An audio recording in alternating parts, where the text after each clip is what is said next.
This is GARIS Essays, that is 2-3 page opinion pieces on topics such as species dominance, the global state, politics, femtotech, religion, society and education, written by and read aloud by Prof. Dr. Hugo de Garis.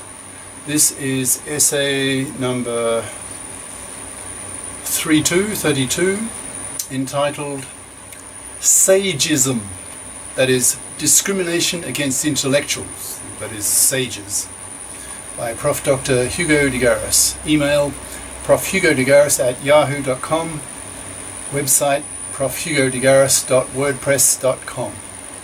Abstract. Sageism, by definition, is discrimination against the sages, that is, intellectuals. So it's anti-intellectualism. This essay has two main aims. The first tries to raise readers' consciousness that indeed sages are discriminated against, and the second is to suggest how this discrimination can be combated. 1. Introduction. For decades, I've largely taken it for granted that most of the content on television is way too dumb for me to tolerate. I had similar feelings when I turned on the radio, finding that most of the radio channels were devoted to pop, that is, popular music. Well, it wasn't popular to me. I hated that kind of music, even as an 18-year-old undergraduate at university. The noise coming from the rock groups who used to play at the weekly dance for the university students seemed to me to be ephemeral noise, totally lacking any beauty or genius in comparison with what I felt to be real music, that is, classical music. I felt, how could you compare Elvis, a beta-brained pop crooner, to Mahler, whose heart-rending beauty brings me to tears? When I was 12, my father bought a stereo system for the family and started buying classical music LPs, that's long-playing discs, and my love of classical music began to blossom. When I was 18, I began to think that what was on television was so stupid that it insulted my intelligence, so I watched very little of it. Occasionally, on the government-run TV channel in Melbourne, Australia, where I grew up, BBC, British Broadcasting Corporation, science programs caught my attention strongly, but there were very, very few of them. I began to wonder why there was so little interesting material on television or radio. Most of it was advertising-infested drivel. It alienated and disgusted me, but it did not occur to me that I had been discriminated against as a young intellectual, as a young thinker, in favour of the mass of humanity who buys the majority of the products advertised on such media. At 23, during my first evening in London, having just fled Australia, the land of Philistines, I was overwhelmed to listen to a BBC interview between the most articulate, intelligent journalist I'd ever heard in my young, monocultured life in Australia, and a British cabinet minister, senior politician. Minister, do you feel embarrassed when your cabinet colleagues tease you for being religious? ? That was in 1971.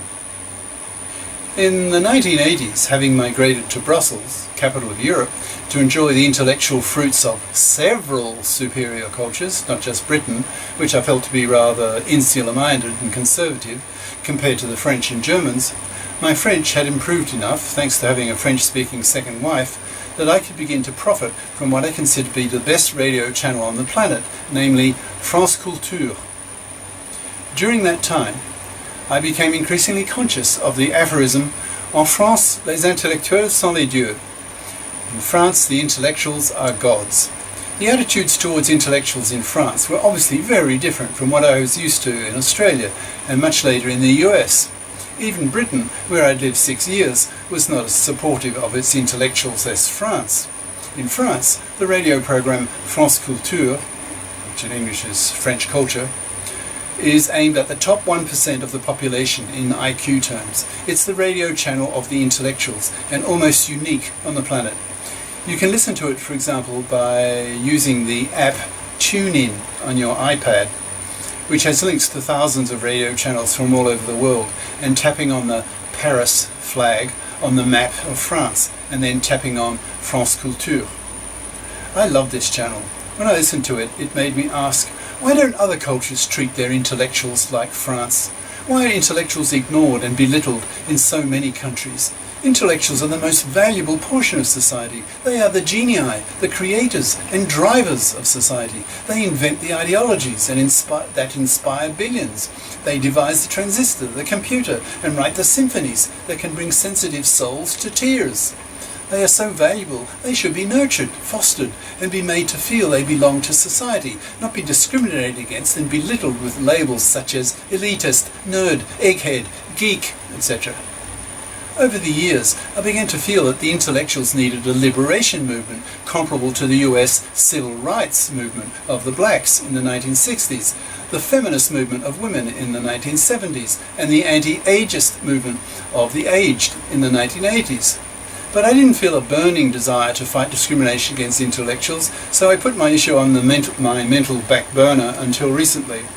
Now that I'm arcing, that's after retirement careering, in the sense of no longer having a salary but pursuing a new career, I have returned to the topic and have recently been thinking actively about the many ways in which intellectuals are discriminated against. As a result, I decided to write this essay, which aims to make its readers conscious that a sage's lib is just as much needed as similar movements were in previous decades for the blacks, women and the aged. 2. Discrimination against the sages, that is, Sageism, and how to combat it. This section lists ways in which sages are discriminated against. The sage is an intellectual, is synonymous. It aims to make readers conscious that intellectuals, sages, are indeed discriminated against, and that this discrimination needs to stop. It also contains ideas on how to do this. Firstly, a bit of discussion about this word sageism. Once the idea occurred to me to write an essay on this topic, that is, discrimination against intellectuals, I became conscious of the need for a good label for a social movement against such discrimination. I'd been an ideologist most of my adult life. For example, I was very active in the masculist, my term by the way, coined in the early 1970s, meaning men's lib, movement in the early 1980s in Europe. So I'm very conscious of the ideological power of good labels. Look at Karl Marx and the motivational power of his terms: surplus value, alienation, class warfare, proletariat, capitalist, etc. So I set about choosing what I hoped would be a good label for discrimination against intellectuals. That's 12 syllables, way too much of a mouthful. So how about anti-intellectualism? Anti-intellectualism. That's an improvement, only 9 syllables, but still too long. What word is more or less synonymous with the word intellectual, but is much shorter? So I hit on the word sage, hence sageism. I thought that it was a good label, short, and was obvious to everyone what it meant. You don't have to be told what it means, it's self-evident. But to be more explicit, I define a sage, in the strict adult sense, to be someone in the top 1% of IQ who has a PhD, who has ideas and writes books about them. Obviously, only a small proportion of the population are sages, ad-libbing roughly about 1 in 1,000. I'm hoping that the ideas in this essay will spread and spread so that society will have a new label that sages can use when they feel discriminated against. They can then point their fingers at sageists, that is, discriminators against sages, they point their fingers at sagists and rebuke them with the label sageist. Hopefully in time, being accused of being sageist will have as much severity as accused of being racist or sexist or ageist. The word sage thus changes its meaning a bit. The traditional meaning has connotations of being wise, intelligent, thoughtful. These are positive connotations, flattering to the intellectuals. So by labelling themselves sages, intellectuals can do for themselves what the homosexuals did when they started labelling themselves gays. The term gay has now virtually drowned out the old meaning of happy and carefree. Hopefully the term sage will go the same way. How are sages discriminated against, and how can it be combated? Let's start with the schools. A. Sageist discrimination in schools. IQ and intellectual curiosity are distributed according to the Gaussian normal curve, the so-called bell curve, because that's how the IQ distribution looks. Most people lie at the peak of a bell curve in virtually anything that one can measure. Certainly IQ follows a bell curve. If one defines the average intelligence quotient, IQ, to be 100 points, then 2/3 of the population lies within a range of a standard deviation, for example 15 points, either side of this average value, that is between 85 and 115. I label such people peakers because they occupy the peak of the bell curve. This term peaker is not only a neutral term, it could also be used as a term of abuse. Imagine some kid in school, primary or secondary, who is a child intellectual who is labelled a geek or nerd.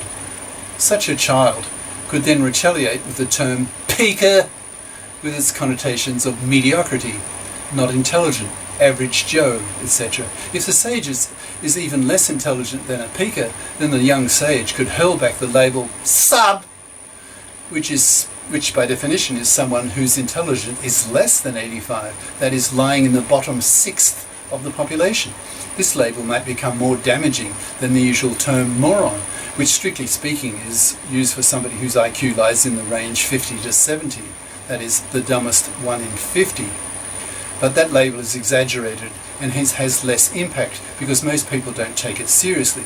But when the schoolyard bully is truly a sub, and when the young sage hits back with the sub label, its greater accuracy may be far more emotionally damaging and hurtful to the bully. The young sage is thus armed with a new weapon, a new label for self-protection. Since young sages lie in the top 1% of IQ, they will be in a tiny minority. There might be one sage in a large class.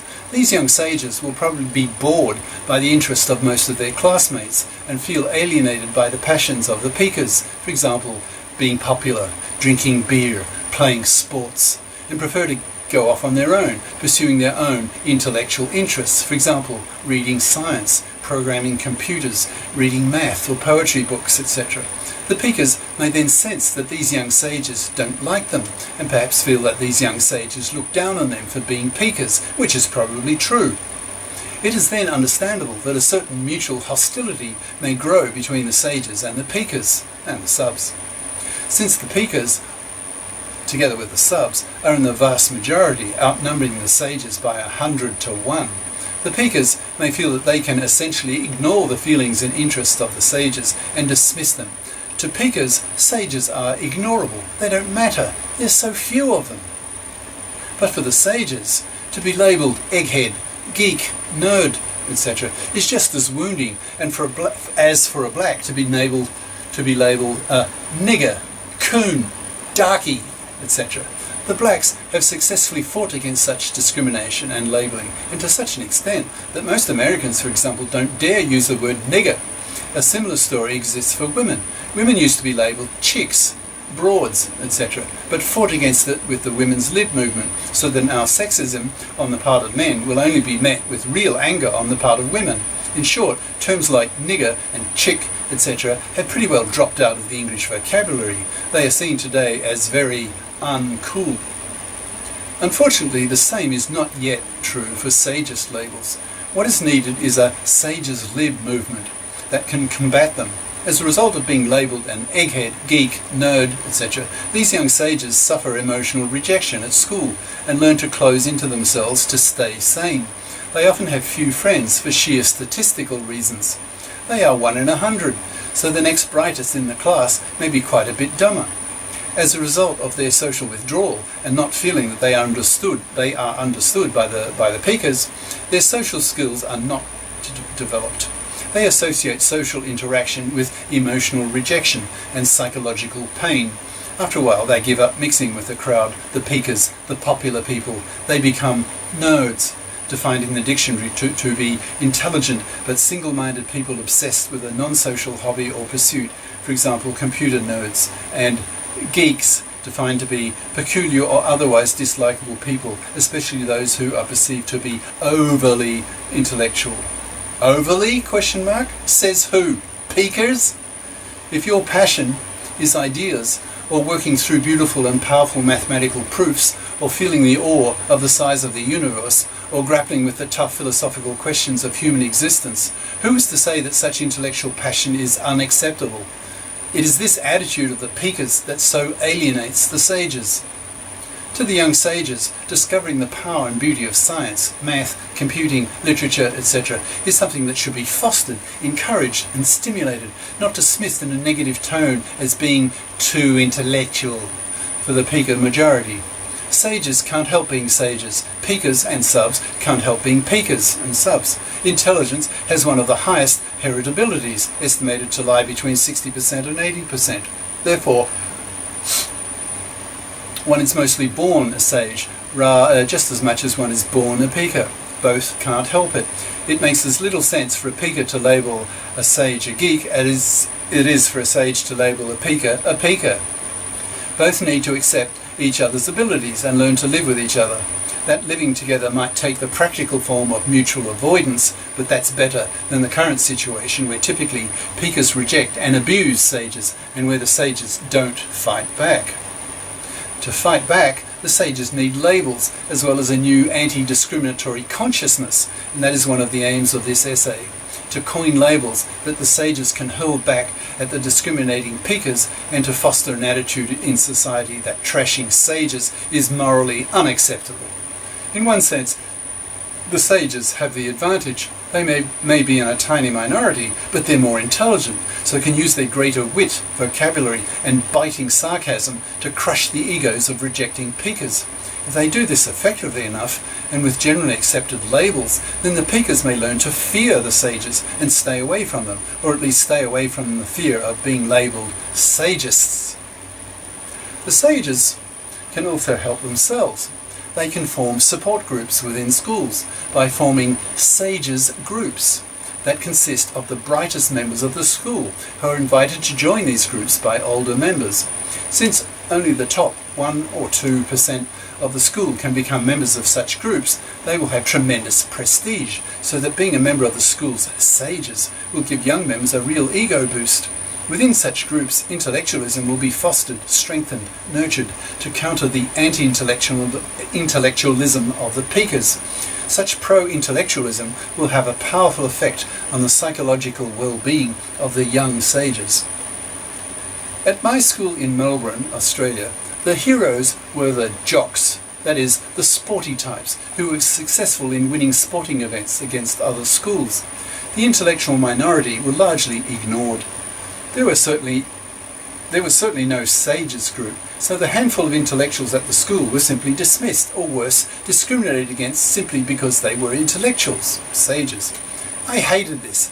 In my final year at public, that is high school, aged 18, I loathed the values of my school and could not wait to leave to get to university, to escape the mindless middle-classness of Pika, sport-mad, anti-intellectual values. We had assembly every morning, which consisted mainly of compulsory religion and announcement of sporting events. I felt utterly alienated and bored by both, so took physics books with me to keep myself amused. When the prefects, that's student authority figures, told me to stop reading, I simply ignored them. They were Pikas in my eyes, jocks, non-intellectuals, not my kind of people at all, hence ignorable. The prefects complained to the headmaster, who fortunately for me was a PhD, who ignored them instead of expelling me. I suspect he was hoping I would bring some academic glory to the school in the statewide exams, which I did at the end of my final year. I topped the state in 12th grade chemistry. The following year, I was bitterly disappointed to learn that the level of intellectuality, or rather the lack of it, that I had hoped to escape from at school, followed me to university. It was then that I realized that a whole culture can be sageist, and that the only way to escape from it would be to migrate, which I did once I had my basic degrees. I left the colony of Australia behind and chose to live in a large old world culture that had an intellectual upper class with strong intellectual traditions. In England, I felt that my values were valued, that I did not have to feel alienated anymore. I felt I could revel in my intellectual passions and be rewarded for being a sage instead of being punished and being excluded by the Pika majority. B.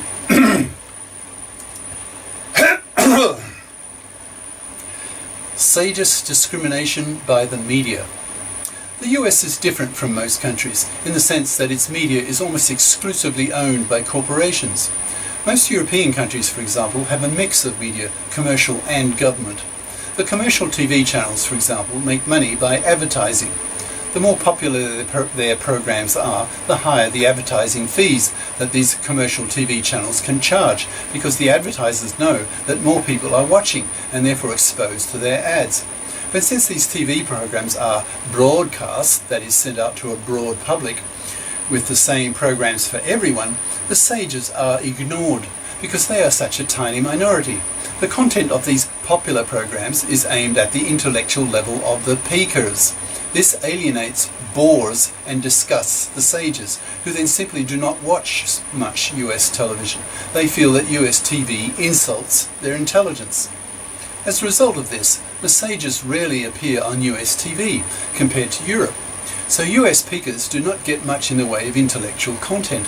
They do not hear, for example, sages on TV slapping down middle-class mindlessness, as happens with government-controlled media in most of the countries of the world. In the old world cultures with large populations and hence large number of sages, for example Germany, Britain, France, Italy, there's a strong tradition of upper-class intellectuality that does not take kindly to middle-class mindlessness that is so prevalent in the US. These old-world upper-class intellectuals delight in slapping down the ignorant stupidities of the peakers so that European peakers feel browbeaten. They are afraid to speak up with strong opinions for fear of having some professor on TV slap down their arguments with obvious contempt. In the US, this slapping down is far less prevalent, with the result that by default, the level of middle-class mindlessness of Americans is a lot higher than in Europe, and in fact in most countries. For example, 80% of Americans are still religious, compared to about 10% in the Scandinavian countries or the UK. Half of Americans don't believe in evolution, and 40% of them think the world is less than 10,000 years old. The French, for example, who have a very strong intellectual tradition and who are the most sophisticated people in Europe, sneer at the vulgarity of Americans. Most European sages consider American middle-class mindlessness as one of the major inferiorities of the US. America was a colony and never attracted the colonizers' upper class very much. What would upper-class intellectuals do in a colonial wilderness? Work with their hands? It's therefore not surprising that the British colonies, the US, Canada, Australia, New Zealand, South Africa, etc., did not develop much in the way of an upper-class intellectualism, because they were colonized by mostly Britain's lower classes. So what can America's sages do to change the neglect of the American media towards them? One obvious answer is for the US to copy what most countries do, that is, have a mix of media types, that is, commercial and government. In Europe, the UK has the BBC, British Broadcasting Corporation. France has TF, Télévision Française. Italy has RAI. Germany has Deutsche Welle. Japan has NHK, etc. Most countries look upon the purely commercial approach of US media as uncivilized and inhumane. The US simply ignores the sages and the subs in its media. The BBC, for example, has programs at all intellectual levels, sub, peaker and sage. All are catered to, and that is only fair.